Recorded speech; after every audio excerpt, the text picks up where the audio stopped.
Good evening, everyone, and welcome to the Frederick County Civil War Roundtable. My name is Matt Borders. I'm the president of the Roundtable, and thank you so much for being here this evening on a really kind of nasty evening to be out and about, but it's supposed to be staying above freezing, so we should all be good when we finally leave tonight.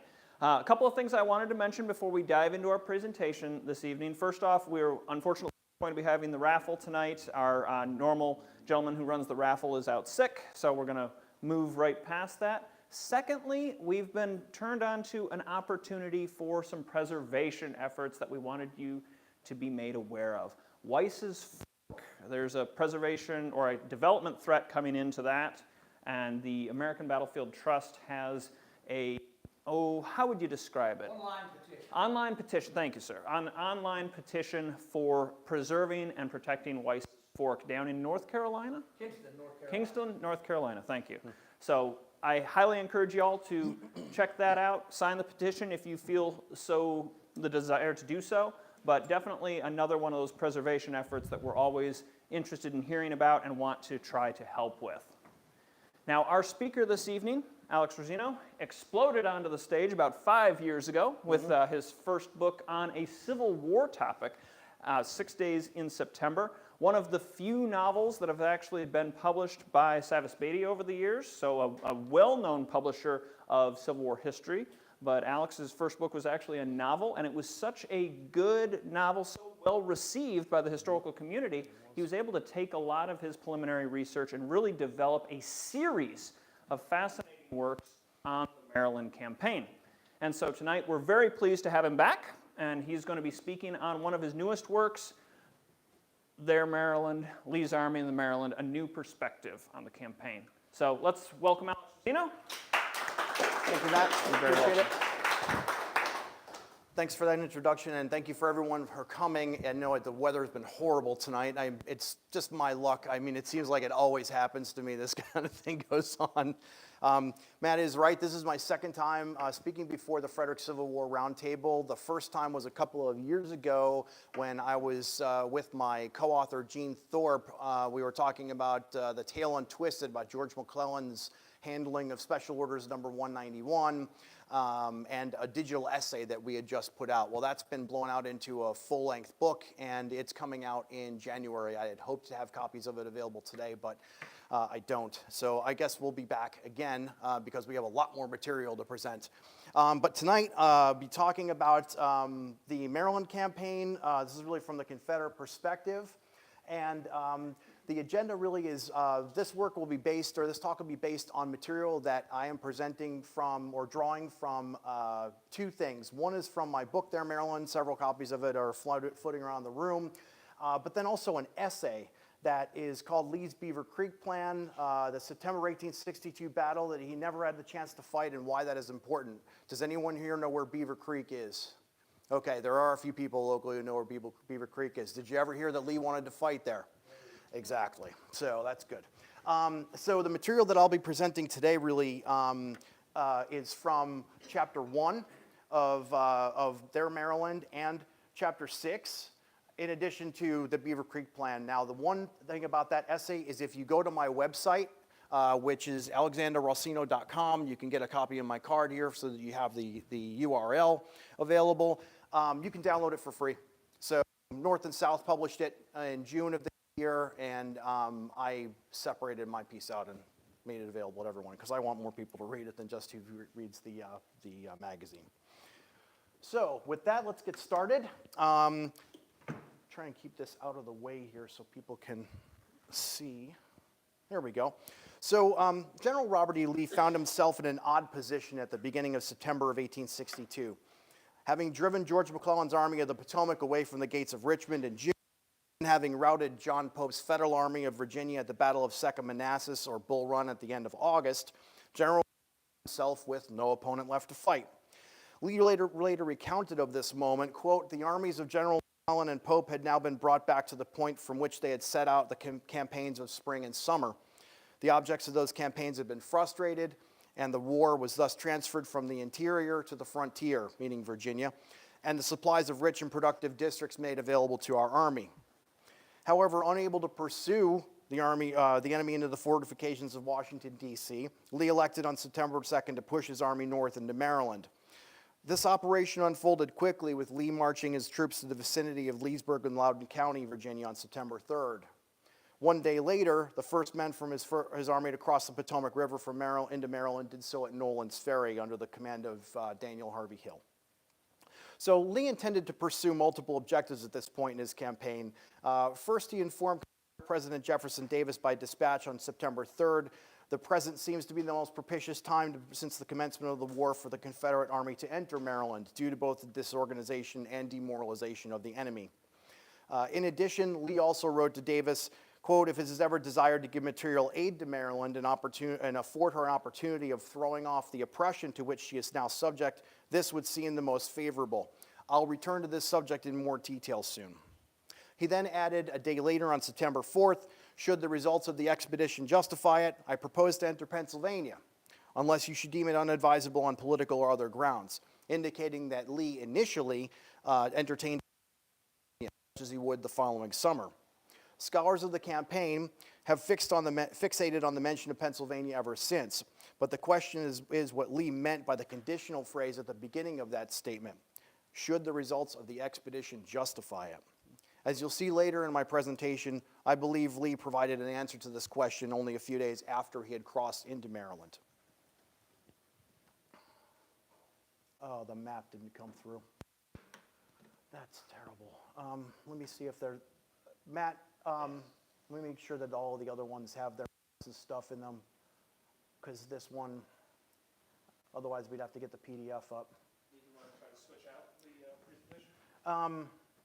Yeah, is it possible to load the PDF, because the map there doesn't show, it shows really the theater of operations. Sorry about that, I don't know why the photograph dropped out.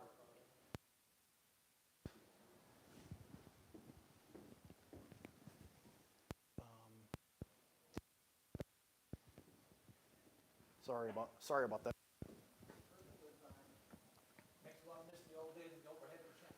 Yeah, right, with the little cellophane, you know. Right, yeah, throw it up there and that's it.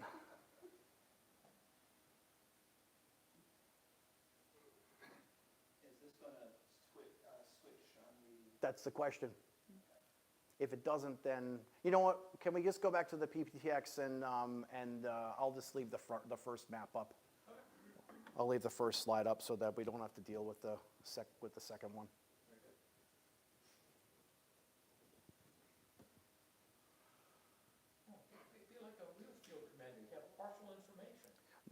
No presentation survives contact with the audience. There you go.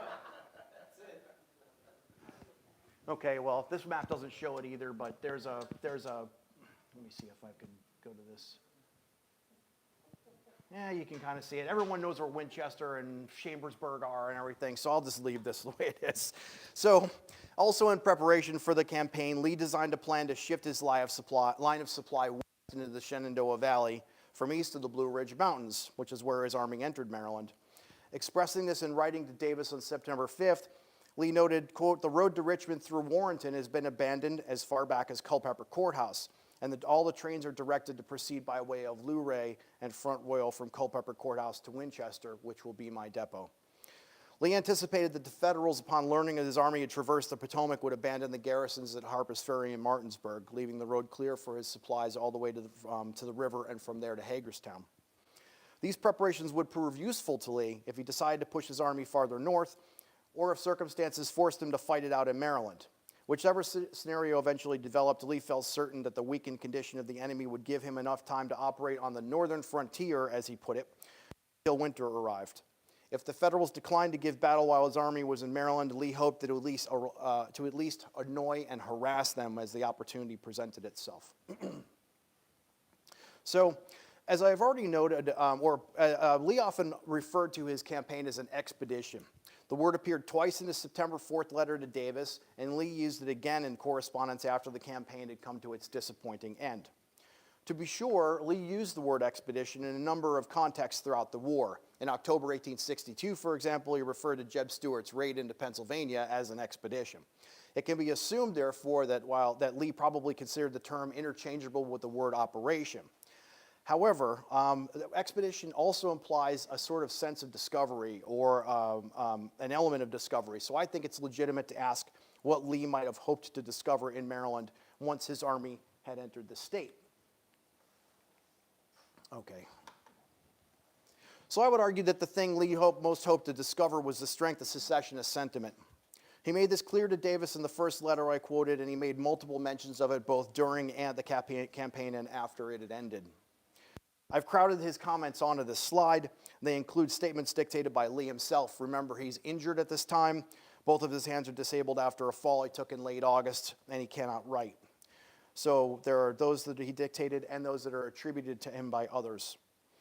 Taken together, they provide a body of evidence demonstrating that encouraging Maryland's secession from the Union was among Lee's primary objectives, if not his primary objective, when crossing the Potomac River in September of 1862. I would argue, actually, that Lee sought to achieve both a political objective, Maryland's secession, and a military objective, the decisive defeat of the Federal Army in the East, at the same time.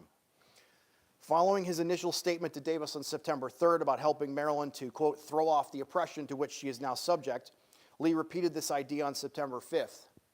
2 days later, on September 7th, Lee then complained to Davis about the problem of straggling by Confederate troops, otherwise known as leaving the ranks without permission. Straggling had presented a serious problem in Virginia, but in Maryland, Lee considered it potentially devastating to his plans because, and I quote, "The Army is in a state whose citizens it is our purpose to conciliate and bring with us. Every outrage upon their feelings and property," he added, "should be checked." One day after this, Lee issued his proclamation to the people of Maryland. Composed by Major Charles Marshall, a native Marylander and Lee's aide-de-camp, the proclamation struck a note intended to hearten every secessionist in the state. The fact that Lee signed off on this document indicates that he fully agreed with the sentiments it expressed. Declaring, "Our army is prepared to assist you with the power of its arms in regaining the rights of which you have been despoiled," the proclamation noted, "This, citizens of Maryland, is our mission." I don't think we need to look any further than this statement to understand precisely what Lee hoped to achieve in Maryland, especially because he wrote basically the same thing on multiple occasions. In addition, it's around this time, and I say specifically on September 6th, so right after Lee has reached Frederick here and is camped out there on the Best Farm, that Lee uttered a comment which made it into the pages of the Philadelphia Inquirer, stating, "We have now come to redeem our pledge to the people of this state. We extend the olive branch to them, and should they accept it, we shall welcome and protect them with the assurance that the next battleground will be Pennsylvania. But should they not come forward, and every guarantee after having been amply assured that their property would be unmolested, and every guarantee given that the Southern Army should remain on Maryland soil for the maintenance of their sacred rights, then the battleground must hereafter be in Maryland." Statement, or if it was simply overheard by a bystander and reported to the Inquirer correspondent in Baltimore. I believe it's authentic, however, because it's consistent with Lee's other statements and because it accurately describes events as they unfolded during the campaign. Finally, let us consider this comment that Lee wrote in his post-campaign report. Composed in August 1863, so after the reverse at Gettysburg, Lee wrote, "It was hoped that military success," something I think that we can safely define as victory, "might afford us an opportunity to aid the citizens of Maryland in any efforts they might be disposed of to recover their liberties." So, given the sentiments expressed in these documents, I believe the evidence is clear and compelling that Lee led his army into Maryland to encourage the state's secession from the Union.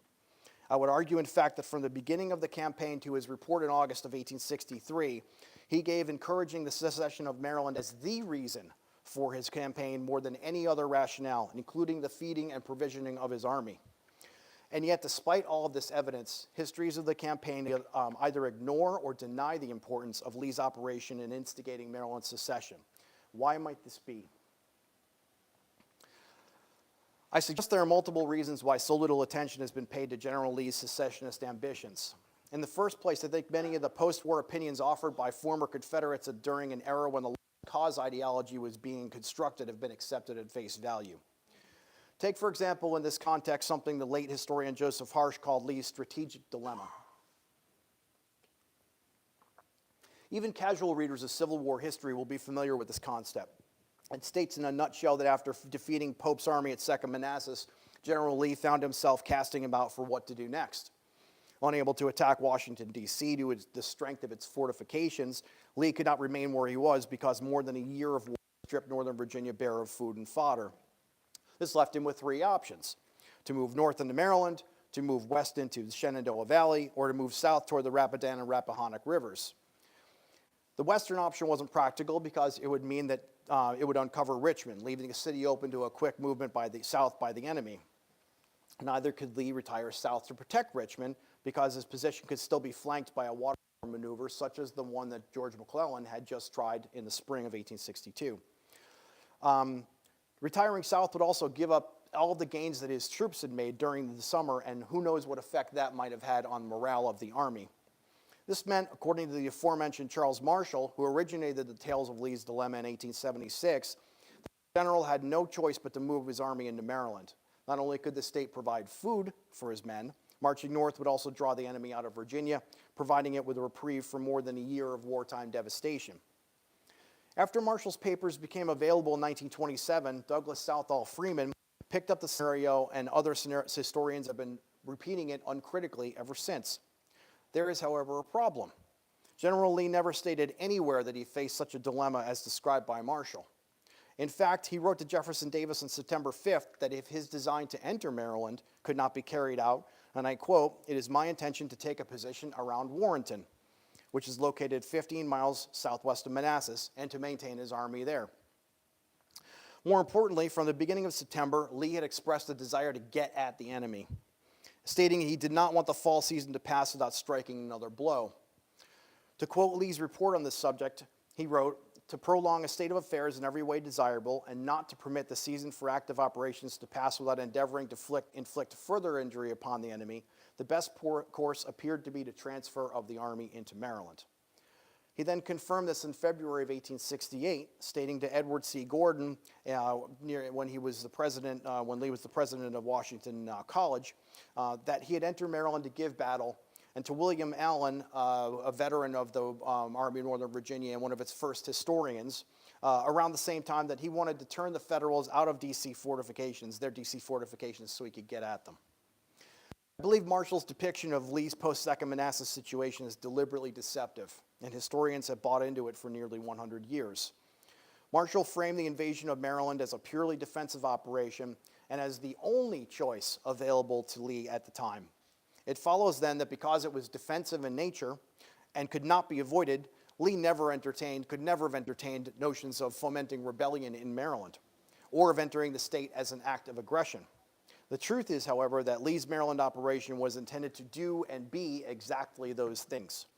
It was intended to bring Maryland into the Confederate fold and to be an offensive that created an opportunity to crush the Federals in a decisive battle north of the Potomac.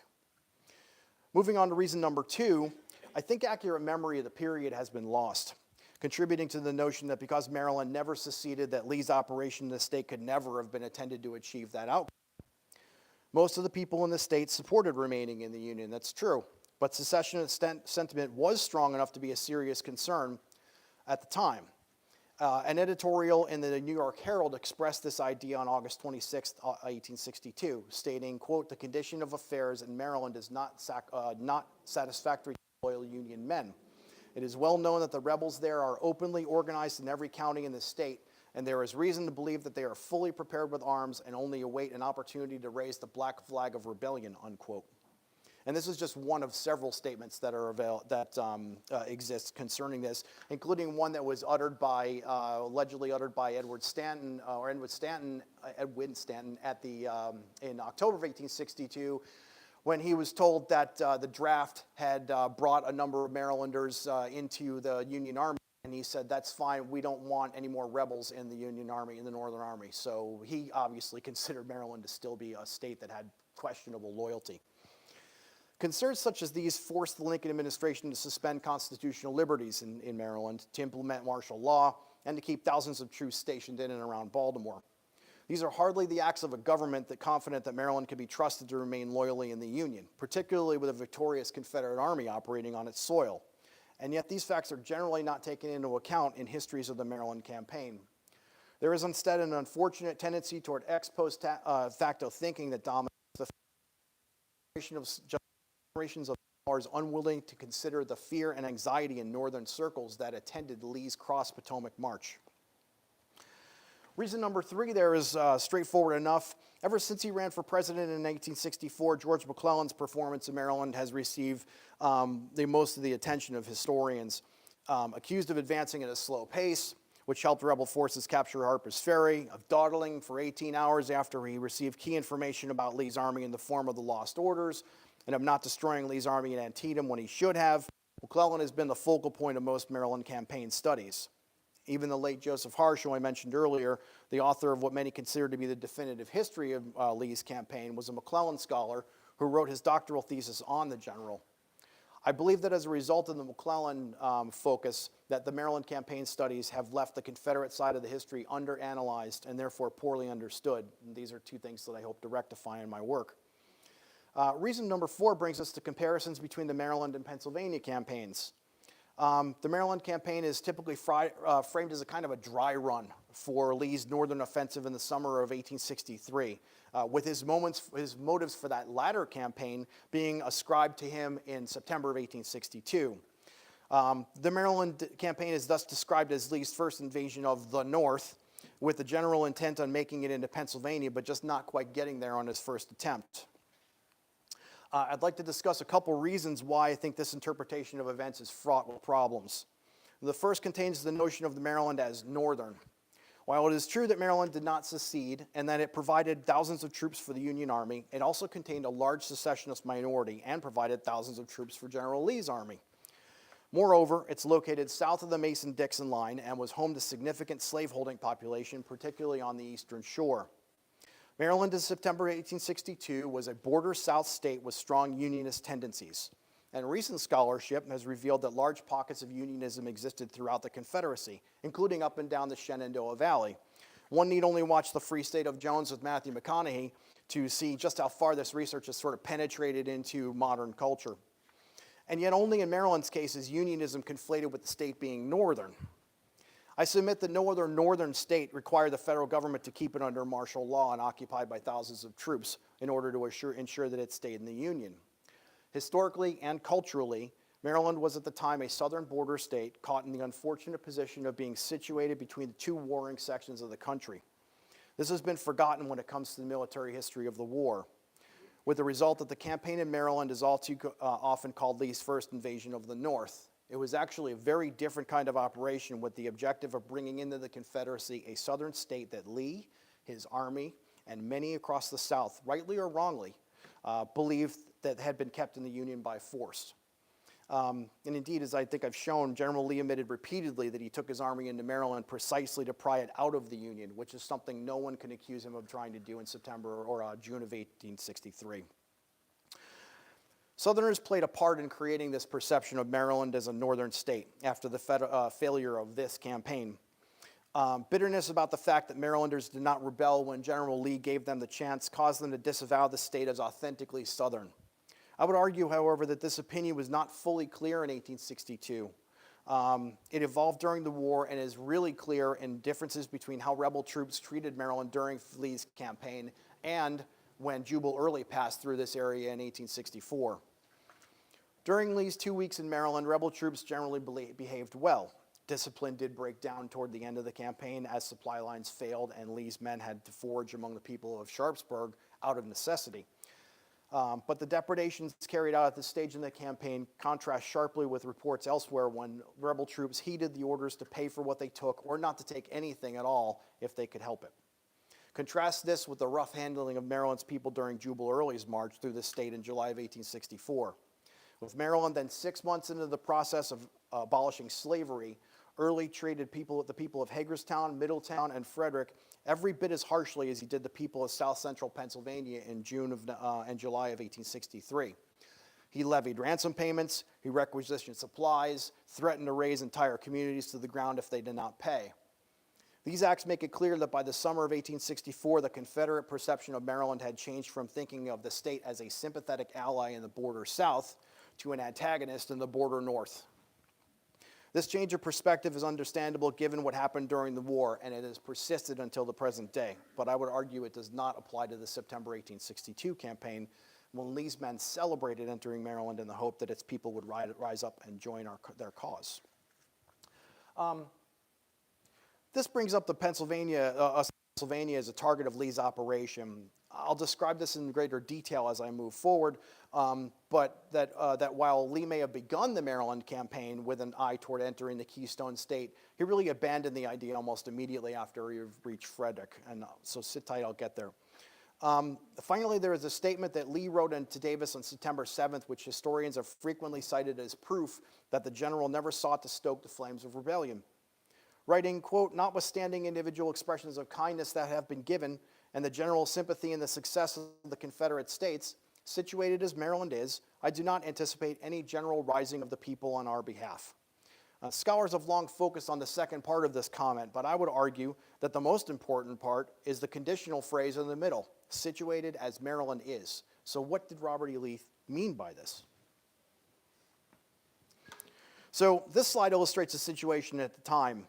Sharing a long state line with Unionist Pennsylvania and occupied by thousands of federal troops, situated as they were, secessionists in Maryland dared not hope that they could rise up and take the state out of the Union. That is, unless the Army of Northern Virginia could provide them with some protection.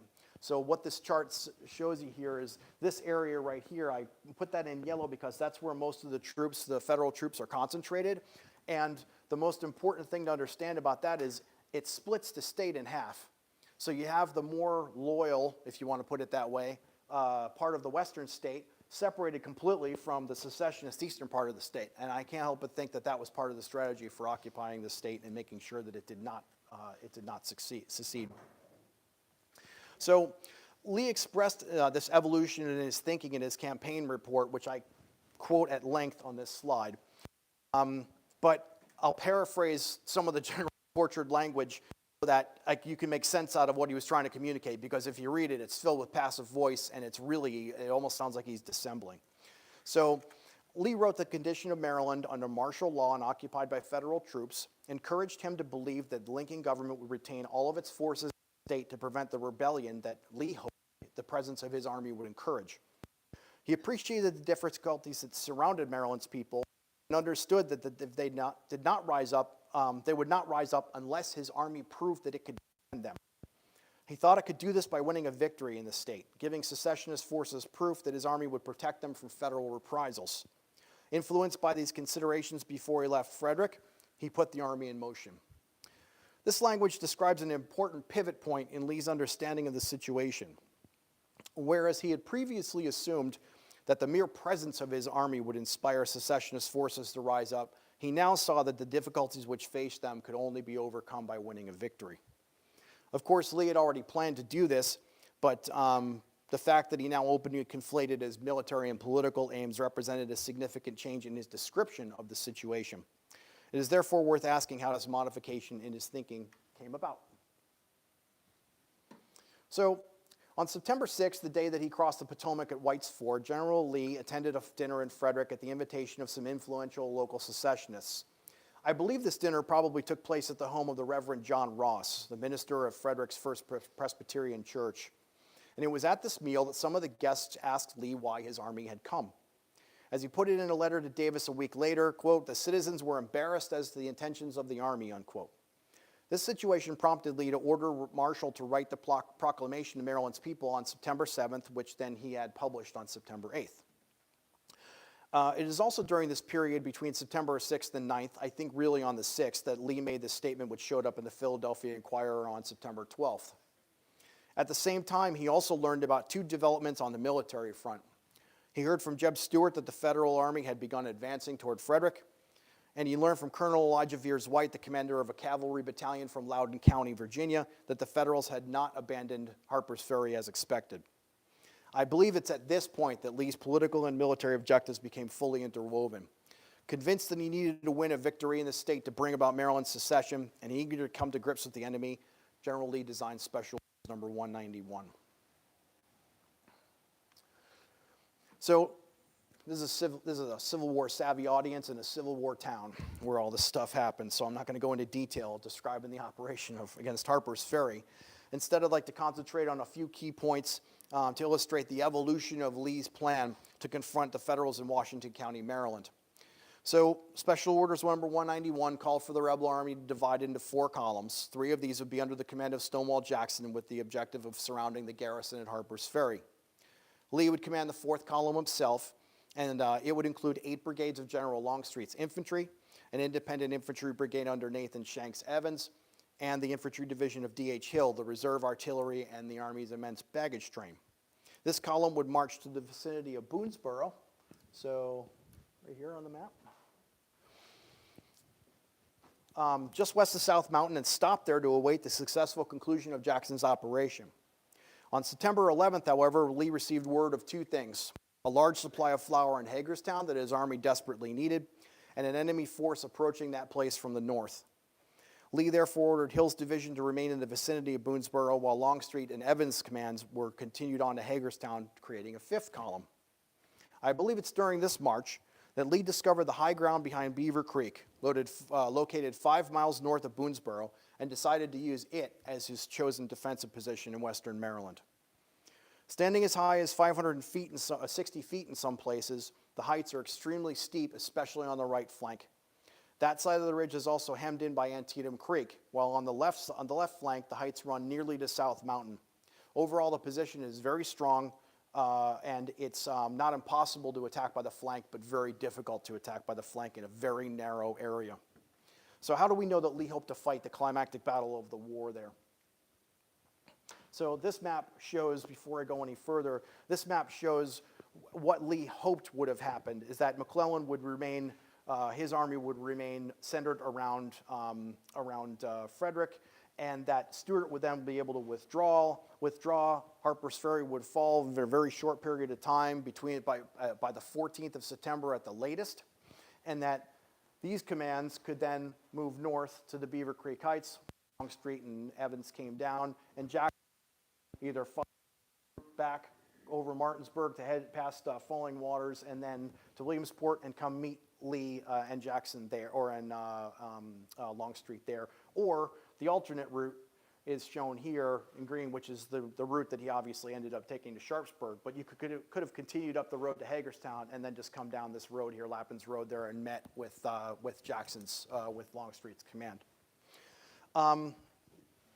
So in the first place, Lee wrote in paragraph 9 of Special Orders number 191 that the commands that he had detached to capture Harper's Ferry were to, quote, join the main body of the army at Boonesboro or Hagerstown once they had accomplished their objective. So that means that when Lee was looking at the map, before he actually had a chance to see the terrain, he knew that somewhere between these points is where he wanted to fight, or at least bring his army back together. It's worth remembering that General Lee did not know exactly where his army would make it stand when he dictated his orders. He only knew that he wanted to bring everyone together between Hagerstown and Boonesboro, and to quote his post-campaign report, that he hoped to induce the enemy to follow him west of South Mountain by threatening Pennsylvania. So please note the language that he used. Lee wrote by threatening Pennsylvania, not entering Pennsylvania. In other words, during his Frederick, right here, just a few miles away, General Lee abandoned the idea of entering Pennsylvania in favor of using it as bait for the Army of the Potomac.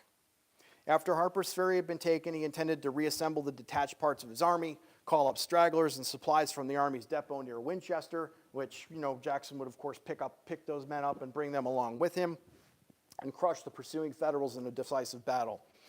When he saw the heights behind Beaver Creek on September 11th, General Lee decided that they would serve as the battlefield in the coming fight.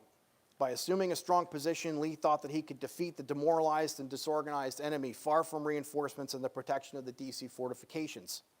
There would be no repeat of Second Manassas, as Lee thought that he could, when he had watched his army rout Pope's force only to see the remnants flee into D.C. for protection. This time, if his army won, and General Lee did not see any reason it should not, there would be no refuge for the enemy. Stuart's cavalry could run them down, and Lee could achieve the decisive Napoleonic-style victory that had so far eluded him in Virginia. He could then march at will on Baltimore or Washington, bring Maryland into the Confederacy, and hopefully end the war. So how do we know that Lee chose the heights behind Beaver Creek as his intended battleground? Well, because he said so. Several pieces make this clear. First, several pieces of evidence make this clear. First, on the evening of September 13th, he received messages from Jeb Stuart and DHL warning him that a large federal force had approached the eastern side of South Mountain. Lee informed Lafayette McLaws at that point, General Longstreet will move down tomorrow and take position on Beaver Creek, this side of Boonesboro. Second, according to Angela Kirkham Davis, a New Yorker living in Funkstown, on the morning of September 14th, so this is on the day of the Battle of South Mountain, Lee sent a messenger to warn her community of a fight that was about to break out in their vicinity. From the Confederate perspective, Funkstown is located roughly 4 miles north of Beaver Creek. So Funkstown here in the Beaver Creek position right here, directly in the Confederate rear. Writing, General Lee, who was still at his headquarters in Hagerstown, sent word to the citizens of Funkstown that there might be a battle in our midst at any time. Davis said that the general promised, if possible, he would give us a few hours warning so women and children sick and the infirm could get out of town. Third, on the afternoon of September 14th, Brigadier General William Nelson Pendleton, commander of the Army's Reserve Artillery, reported to Lee just outside of Boonesboro. According to Pendleton's report, written only 10 days later, when I arrived and reported to you a short distance from the battlefield, you directed me to position on the heights of Beaver Creek the several batteries of my command. This was accordingly done just before nightfall. So in other words, even as the fighting was raging on South Mountain at Turner's and Fox's Gaps, General Lee remained intent on defending the line of Beaver Creek. Finally, there's substantial evidence to show that on the morning of September 14th, Lee did not come to DHL's relief as early as he should have. Histories of the campaign will tell you that Longstreet's command departed from Boonesboro at daybreak. This is based on claims made by both Old Pete and by Robert E. Lee after the war. The truth is that Longstreet's command did not get underway until well after 8 o'clock when Lee heard cannon fire coming from the direction of South Mountain. This told him that DHL's command was under attack and in need of reinforcement. Longstreet subsequently made a force march severe force march that reduced his available combat strength by 50% when he reached the mountain. Why General Lee would keep Longstreet from departing at dawn makes sense if we take into account Lee's plan to fight at Beaver Creek. Stating after the war that he had never intended to defend the passes over South Mountain, but rather to draw the Federals west of the mountain for a clash in Washington County, he probably considered ordering Hill's division to pull back from South Mountain to the Beaver Creek position so that he could fight that battle there. In addition, there are multiple sources, including documents from Longstreet, Stewart, and Richard Anderson, which state that Lee anticipated Harper's Ferry would fall no later than September 14th, and that's the day that McClellan's force attacked the Gaps. I conclude from all of this that Lee held Longstreet back in anticipation of word from Jackson that Harper's Ferry had been captured at any moment on the morning of September 14th.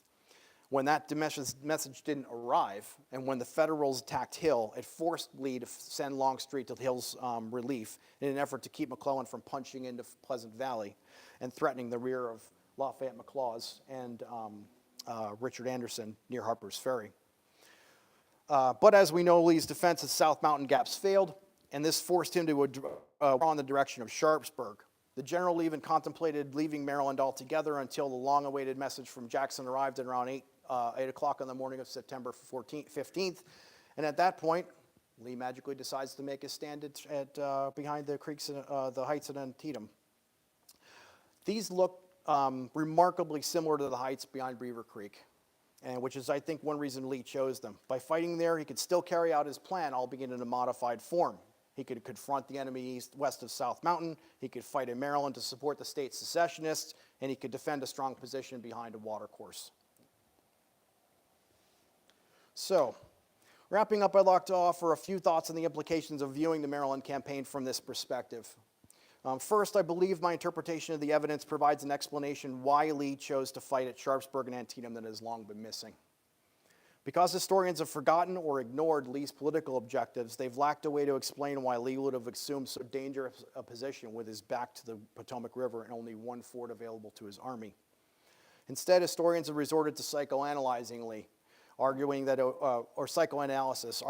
was his disdain for George McClellan that led him to fight, or in the case of Joseph Harsh, to argue based on questionable evidence that Lee never sought to fight at Sharpsburg in the first place and was forced to by McClellan. Second, the truth is that Lee sought from the beginning of the campaign to bring Maryland into the Confederacy. After September 7th and 8th, he believed he needed to fight in the state to prove his army would spill blood to protect the state's secessionist minority. Hoping to achieve a victory that would hearten them, he stood at Sharpsburg and had his army slug it out. The prize that Lee hoped to win in September 1862 was Maryland itself. Third, this interpretation of events demonstrates the importance of the loss of Special Orders Number 191 to the outcome of the campaign. Debate about this subject has long focused on McClellan instead of on the impact that his attack on South Mountain had on Lee's plan. By advancing more rapidly than Lee found convenient, McClellan disrupted the trap that Lee had set for him at Beaver Creek. He also forced Lee to defend South Mountain, inflicting thousands of casualties that Lee did not expect as a result. McClellan's advance, when paired with the failure of Jackson to capture Harper's Ferry more rapidly, or as rapidly as Lee had planned, also forced Lee to reassemble his army more rapidly than he had planned. This required detached commands to make forced marches that decimated their ranks, such as the one made by Longstreet's men on September 14th. In other words, McClellan's industry, informed by what he had, and by that I mean his activity, informed by what he had learned in the Lost Orders, reduced Lee's available combat strength and forced him to fight at a less advantageous position than the Confederate commander had originally chosen. The ad hoc position that Lee took up at Sharpsburg left his army's left flank vulnerable to an attack by a very large force. This is something less likely to have occurred at the Beaver Creek position, with the space between the Confederate left and South Mountain being far more confined. I would say no more than a division front as opposed to 3 corps. In short, I believe that General McClellan gave himself the opportunity to fight a weakened opponent on more favorable ground. The federal commander didn't know this, of course, but in hindsight it becomes obvious. And last but not least, this interpretation of the Maryland campaign demonstrates just how different it was from the Pennsylvania campaign 1 year later. Lee entered Maryland, a state located in the border south and home to a large secessionist minority, to pry it from the Union. This was not Lee's objective in the summer of 1863 when he crossed into Maryland to get into Pennsylvania, to fight up there. Hence, I believe it's accurate to conclude that General Lee invaded the North only once during the Civil War, and that occurred in the summer of 1863 and not in September of 1862. And with that, I thank you very much for your attention, and I'll be happy to take questions.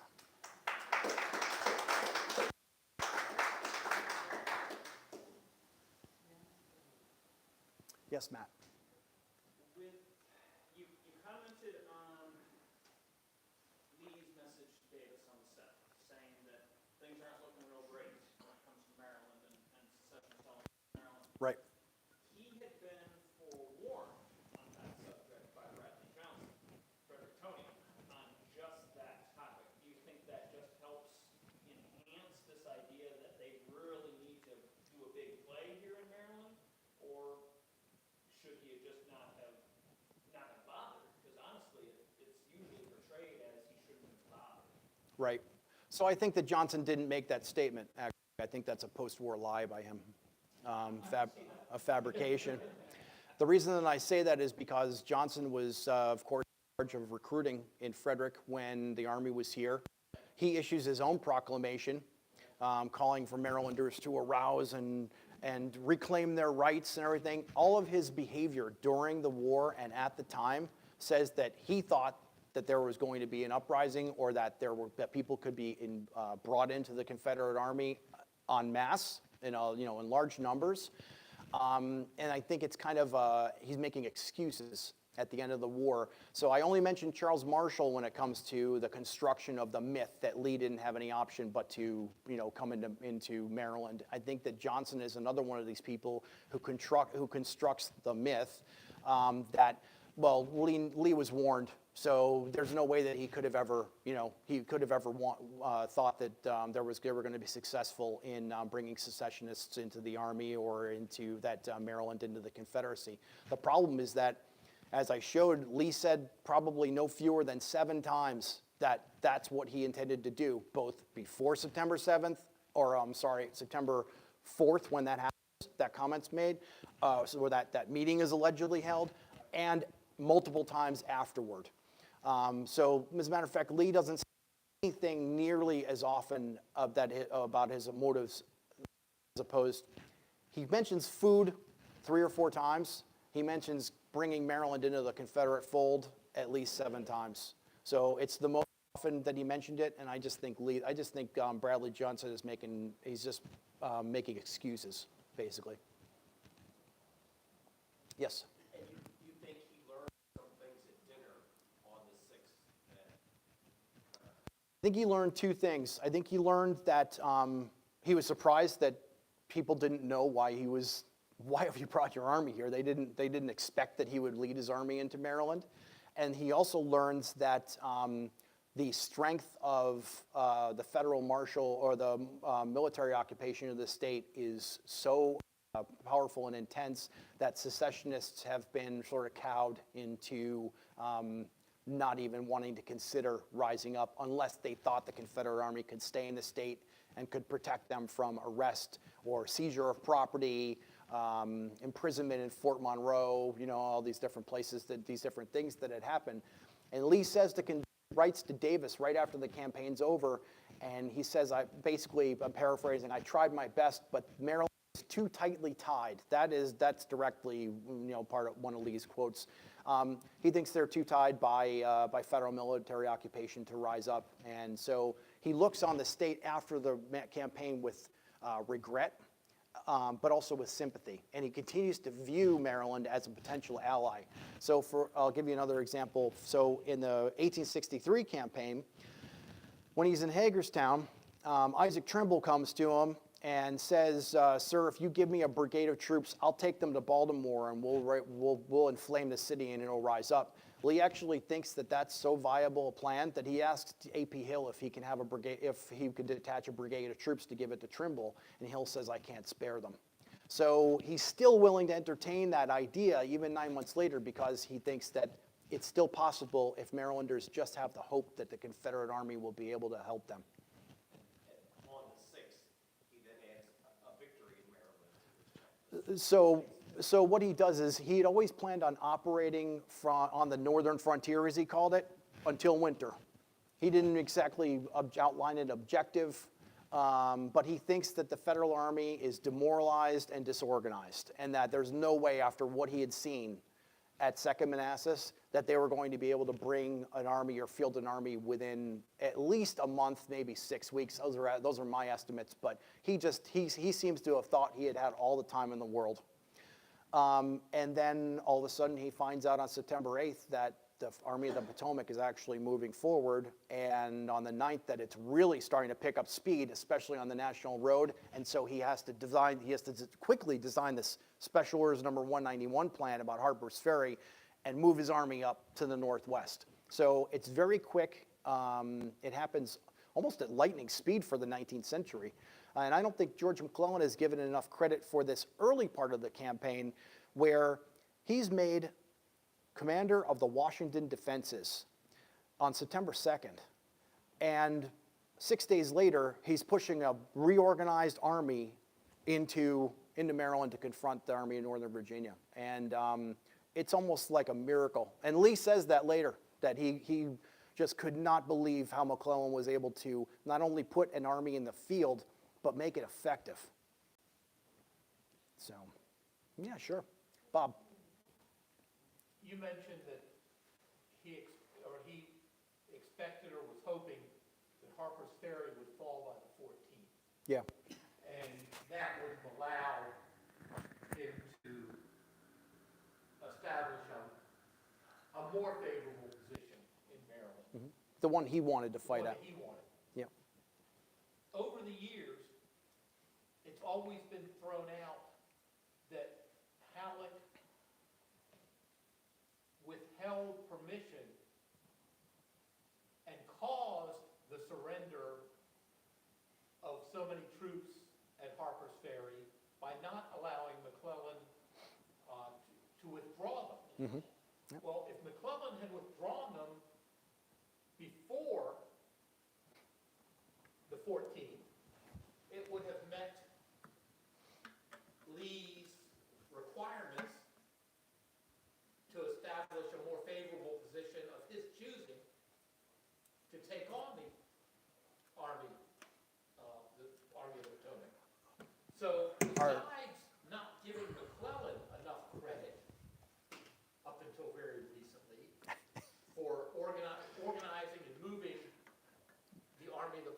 Don't say what I think you're going to say. You're going to say Henry Halleck is the hero of the Maryland campaign. No, I'm not going to go that far. I'm not going to go that far. But should we give Alec some credit for understanding that having this thorn at Harper's Ferry and creating a bastion across Lee's supply lines that forces him to handle that before he can do anything more operationally offensive in Maryland. Yeah. And that it was a very expensive, very much like the only surrender of U.S. troops that exceeded Harper's Ferry, As Bataan, right? which was Bataan in 1942, Yep. where by holding out, it took the Japanese longer, I mean, but how, basically, in general gets written off as, why didn't he give McClellan, he gave McClellan operational control of the forces, why didn't he let him do what he wanted to Yeah. No, I agree. with Harper's Ferry? I agree with you. I think that you're right. It was a thorn in Lee's side. And this is something that, in all honesty, I've just recently thought about. I mean, I have derided Halleck as much as anybody else. Oh, he's so easy to deride. Oh, yeah. But, was he right in this case? He obviously didn't, I don't think that he foresaw the way things were going to turn out. And- A broken clock is right twice a day. Yeah, right, exactly. And at the time, it was considered to be an unmitigated disaster. Yeah. So that's why Halleck utters the smear against McClellan during the Harper's Ferry Military Tribunal, or the investigation, the committee that investigates the fall of Harper's Ferry in October of 1862, and says, well, he only marched 6 miles a day. So he never could have had the chance to get to Harper's Ferry in time before Lee forced the capitulation. Well, that's not true. And the next book that I have coming out in January proves that decisively. But also, Halleck was trying to save his skin at that time, because it was easy to blame George McClellan for everything. Because of what's happening in October 1862? Nothing. There's nothing happening in 1862. That's the point. October. There. And looking at that even, the best coverage of that campaign that I've seen written is Ray Fusel's, which if you look, Kevin Pollak's done some work on that too. but the big pissing contest between Halleck and McClellan about McClellan wanting to change his base of operations to Harper's Ferry and approach Richmond from the west, the Loudon Valley campaign, and McClellan and saying, no, move your base of operations back down closer to Washington and go down the route that's failed twice already. Yeah, right. Yeah. No, you're right. That's where the month went, was the two. Well, that, and if you read Steve Cowie's book, When Hell Came to Sharpsburg, you realize just how terrible a condition the Army of the Potomac is in October. And that was still on my partway done. Yeah, that's. I think that there's been a lot of talk about Cowie's book for how important it is for revealing what the experience of civilians was like during the time, and that's very valid. As you're reading it, the thing that keeps occurring to me is McClellan's army is a disaster. It's in terrible shape, and there's no way that he would have been able to fight, or he should have fought another campaign without getting it refitted. Exactly. So I think that Cowie in a kind of backhanded way ends up exonerating McClellan for his tardiness, at the time. And then Lincoln, of course, fires him the day after the election. So, yes, sir. Since I'm thinking about food all the time, did Long Street get the flour in Hagerstown? Yes, they did secure the flour in Hagerstown. Yep. And the troops that they heard that were coming south from Pennsylvania were militia. They're all Pennsylvania militia that was called up by Andrew Curtin and put under the control of Brigadier General John Gordon, who, of course, will or John Reynolds, excuse me, will be shot on the first day of Gettysburg in 1863.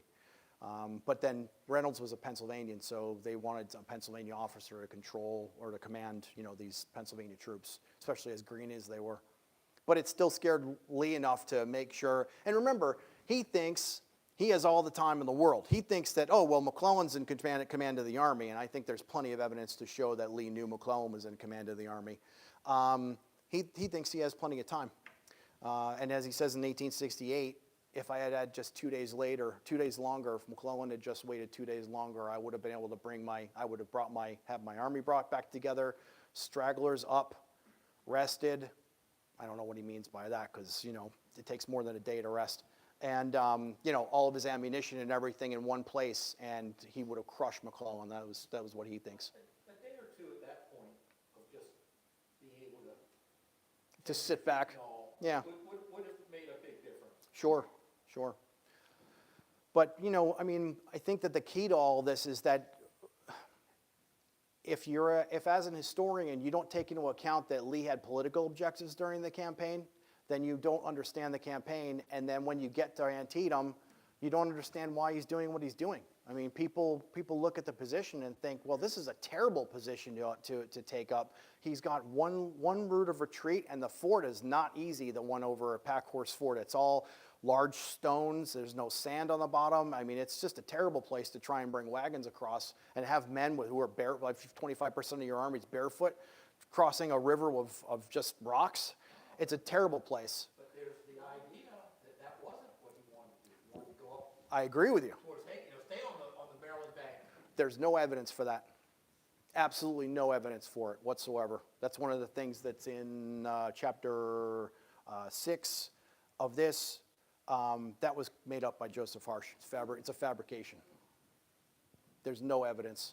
Once Lee got that message from Stonewall Jackson at 8 o'clock on September 15th, he stayed at Sharpsburg and called everyone to him. Never made any kind of move away.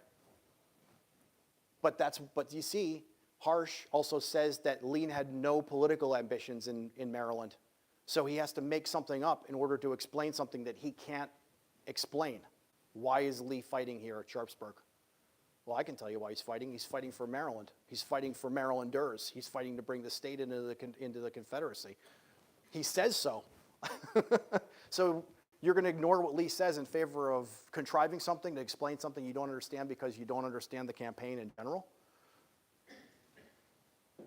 And that's why I'm not popular in Sharpsburg.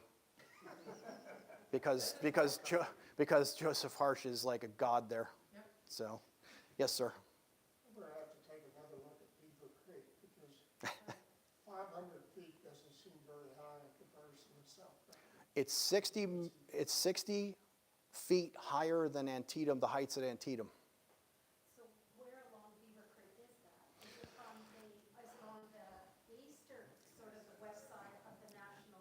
I don't know. That's the thing. Who knows? I mean, Lee just says Beaver Creek, and he tells Pendleton to put his artillery on the heights at Beaver Creek. Well, there are heights all over across it. So which one is he talking about? Where is he talking about? The other thing is that Beaver Creek is such a small water course right there. It's just really a trickle that we may be talking about the Battle of Antietam, but it's Antietam because Antietam is on the right flank of the Beaver Creek position. So it might still be the Battle of Antietam Creek. But even a small water course that has even 18-inch high banks on both sides. And it does, it does. It can disrupt a formation. Exactly. And then to face a slope beyond that, that is a tactical equivalent of 20th century barbed wire. It's basically what Lee had hoped to achieve at Beaver Creek is what he achieves at Fredericksburg in December. I think that that's what he had hoped to achieve because one of the things about the Beaver Creek position is that the hills do the kind of like this. There are shelves in them. You could put artillery at the top, you could put it in the middle, and then have infantry at the bottom and fire over their heads, and you could concentrate both artillery and musketry on any advancing force without having to worry about hitting your own men. And part of the problem with, even if we were to drive up there tomorrow and look at it, is the forestry has taken over so much of what was open. Well, most of it's private Well, property. But, It's hard to visualize what it would look like. South Mountain is very hard to visualize. It is, Revolve because woods have taken over in the last 150 years. yeah, yeah. You're right. But anyway, my argument is basically that everything that you've read about the Maryland campaign to this point is not true. Or a misinterpretation, and needs to be corrected. Well, at least there's a sheep service station over Yeah, right. And it's very interesting. The roads that are there, if you go to Boonesboro and you take the right on 67 there, and you're, sorry, is it 66 that's right there? That goes, it's the, they call it the Blue Ridge Parkway or something like that. And it runs up the west side of South Mountain. It goes right to the edge of the Beaver Creek position. So the heights come down, and they come down, and then there's the road, and then you can see these fields that stretch for about half a mile to South Mountain. And that's the left flank of the Confederate position if Lee had taken that position up. And like I said, I don't think that's more than a division front rather than a three-corps front that he ended up achieving, McClellan ended up achieving at Sharpsburg. So Lee ended up having his army slug it out in a position where it was a real risk, a huge risk for him. And I think that he did so because he counted on his troops being able to withstand, because they're veteran troops, being able to fight better than McClellan's mostly green troops, because I think 20% of the Army of the Potomac is green at this point. There are units out there on the battlefield that have never been in combat. And they fight actually pretty well, which is, I mean, it's really unbelievable how well the Army of the Potomac fights at Antietam, I think. Any other? That was one of McClellan's strengths of the organization. Organization, but getting men to fight is a different story, right? That's a different kind of objective. Organization and training takes time. It does, That is what he didn't have in this campaign. right? Is he never had the time that he had in 1861 of having his troops in camp and having them parade and train and such. I mean, he was moving them from day one. He was. And that's one of the things I think that doesn't get noticed enough is, when this 6-mile-a-day marching smear that Halleck utters against McClellan in October of 1862. Well, from September 2nd of 1862 until the 6th, McClellan is moving troops up into Maryland from Virginia from as far away as Aquia Creek. If anyone knows where that is, we're talking about 50-mile marches. So, and he's not just moving them to D.C., he's moving them to positions in Rockville, which is at that point in time 7 miles north of D.C., or 12 miles north of D.C.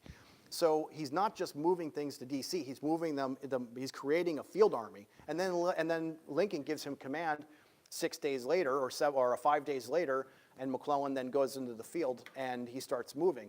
He starts moving them up to Newmarket and covering the whole arc. As of the morning of September 9th, which is a bizarre moment if you think about what I'm about to say. As of the morning of September 9th, Lee says in a letter to Davis, nothing of military interest has occurred. Well, McClellan's been advancing already for 2 days. Burnside's corps or wing is only about 15 miles from Frederick at that point in time. And so it's almost like McClellan takes him by surprise even before the lost orders are lost. You're not saying that Jeb Stuart failed in their reconnaissance again, are you? Well, Jeb Stuart's kind of busy partying. Roses and sabers ball. Where were the scouts at that point? Were they just sitting back and? Partying? They were at Newmarket and Hyattstown and what's the one down at the bottom there? Down Barnesville. Yep. Yeah, but yeah, okay. And remember, McClellan, because of Halleck, he is forced to keep Franklin's wing of the army as close to the Potomac River as possible, because Halleck he has this hallucination that there's an entire rebel army in Northern Virginia that's going to attack D.C. from Virginia, while McClellan is being pulled way up into close to Pennsylvania. And Halleck also says, well, you got to need to watch your left flank because they may come across the river and you know, at whatever ford they decide to cross, Point of Rocks, and they'll attack you, you know, on your left flank. So McClellan, what ends up happening is that his army does a little bit of this at first because he puts out his left flank and his right flank, and then as he advances, it does this. His right flank is what he leads with. Because of the National Road, it's easier to march troops on the National Road. And they can get here faster. And they do. On the 11th, 12th, I think on the 11th and 12th, most of Burnside's men average anywhere from 13 to 15 miles a day marching. So, and that's easy on the National Road if you have brogans, you know, if you have shoes. The problem is that the gravel chews up the shoes pretty quickly. And this is one of the things that I don't think gets enough attention is the condition of McClellan's army before, as it's moving up into Maryland. There are large portions of his army that are not properly clothed. They look like rebels because they're in terrible shape. They don't have shoes. Many of them don't have regular rations. And even portions of Burnside's command, they fight the Battle of Antietam with having had no rations. They haven't had them since the fight at South Mountain 3 days before. So even Burnside spotting eating a roasted ear of corn. I mean, that's how bad it is when your generals are even eating that, you know, the road fare. So, anything else? Well, thanks so much for your attention. I really appreciate the time.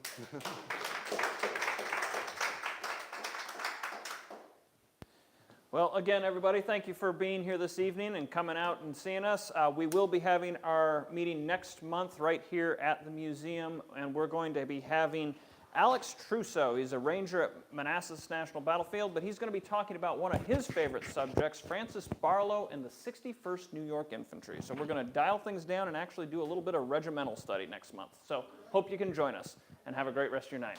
And a happy holidays. Be safe going home. Nicely done, sir. Thank you. Sure, absolutely. Thank you for coming. I don't know. Well done, sir. Well done. I told you to answer your question.